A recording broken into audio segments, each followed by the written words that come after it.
am ready! GMA Weather, serbisyong totoo ng GMA News.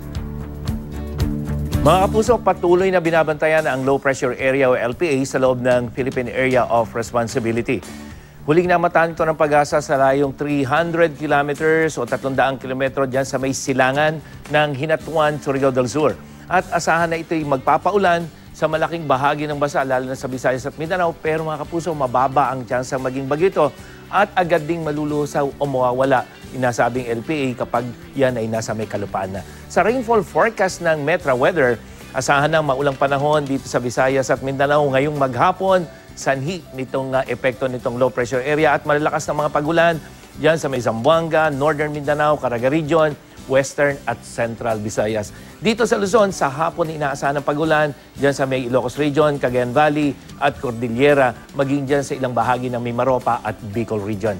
Dito sa Metro Manila, bahagyang mababa ang tsansa ng ulan sa umaga, pero pagdating ng hapon hanggang sa early evening ay asahan natin yung posibilidad uli ng mga thunderstorm.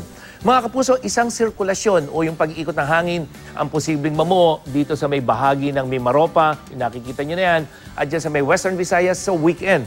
Sa wind forecast nga ng Metro Weather, posible na maging isang ganap na bagyo ito habang nasa loob pa ng Philippine Area of Responsibility, pero ito yung babantayan natin.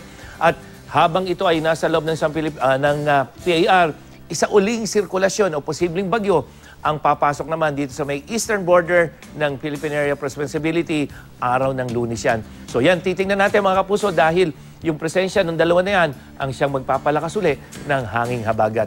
Bukas, araw ng Sabado, asahan natin ang mga pagulan. Dito pa rin sa Visayas at Mindanao, sanhi pa rin yan ang epekto ng low pressure area, lalong-lalo na sa may Western and Central section, maging dyan sa may Zamboanga Peninsula at Northern Mindanao at dagdag na itong Mimaropa. Sa Luzon, ang mga pagulan ay sa hapon lamang. Araw ng Linggo, malalakas sa pagulan dito sa may Palawan, Mindoro, pero bagyang hihina dito sa may Visayas at Mindanao. Pero pagdating ng hapon, asahan pa rin ang mga pagulan. At sa Luzon, ganun pa rin sa hapon aasahan ng pagulan. Dito sa Metro Manila, ngayong long weekend, mga kapuso, I am ready po sa mga pagkulog-pagkidlat. Kaya yung mga lalabas ng bahay, siguraduhin may dala kayong panangga sa ulan. Yan ang latest mula sa GMA Weather. Ako po si Nathaniel Cruz, magplano para sigurado. I am ready. Serbisyong totoo ng GMA News.